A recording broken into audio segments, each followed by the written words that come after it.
You lost your sight, along with everyone else on Earth, in the Great Blinding. 2 years later, without warning, your sight returns. As you look around, you realize that every available wall, floor, and surface has been painted with the same message: don't tell them you can see. When the blinding first occurred, I thought I was the only individual affected. I was sitting at my desk working on a school paper. And in an instant, everything went black.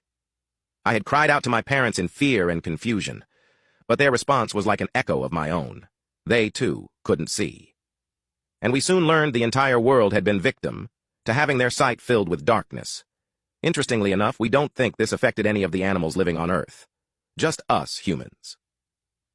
The only strange thing that occurred after this was the fact that the demand for milk skyrocketed. At first, adapting was extremely difficult. Something as mundane and simple as using the bathroom had become a daily challenge I didn't look forward to.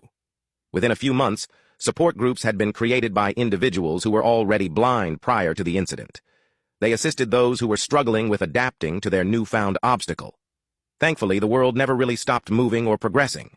Outside of major adjustments that had to be made, such as devising a different mode of transportation or different requirements and standards in the working world, we managed to pull through. It's been about 2 years since the blinding, and there were times where I had forgotten such an event occurred. I was taking a short walk to the store to get some groceries. I don't know why, but I've developed an almost dependency-like state on milk. I had gripped the handle to the door to the small grocery store and pushed the door open. A bell was hung on the inside handle of the door. "Hello, let me know if you need help finding anything," a voice said to my right. "Thanks, Dave, I will," I responded. "Hey, John, how've you been?" he asked with a somewhat enthusiastic tone. With a somewhat slow pace, I walked around the store, feeling along the braille to determine if I had found my item. "Pretty much the same," I said with a bit of a chuckle. My hand touched something cold. Finally, found the milk. As I was about to open the door, I could see my reflection in the rectangle-shaped window of the cooler. I wasn't entirely sure how to react, nor was I sure as to what happened. I was looking at myself in a mirror. For the first time in 2 years, I started shaking and I could feel warmth and moisture filling my eyes. I noticed writing on the reflection itself. I was so excited I hadn't even noticed. In fact, most of the interior was covered in this writing, looked a little closed at the message written in black.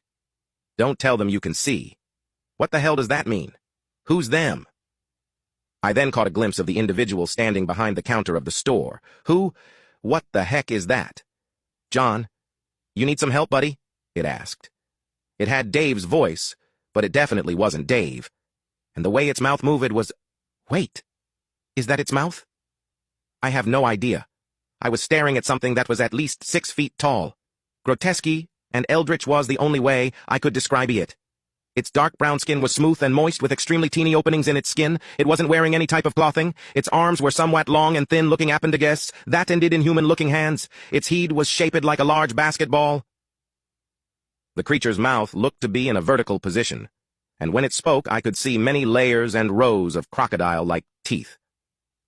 "Here, John, let me come help," it said. Its voice had changed as well.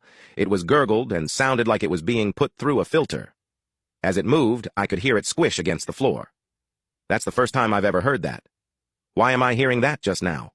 Why have I never heard that before? Instead of gaping at the reflection and trying to ascertain how it walks, I simply stared at a jug of milk. That's when I noticed the color of the milk. It wasn't white or brown or any color a milk should be. It was dark black.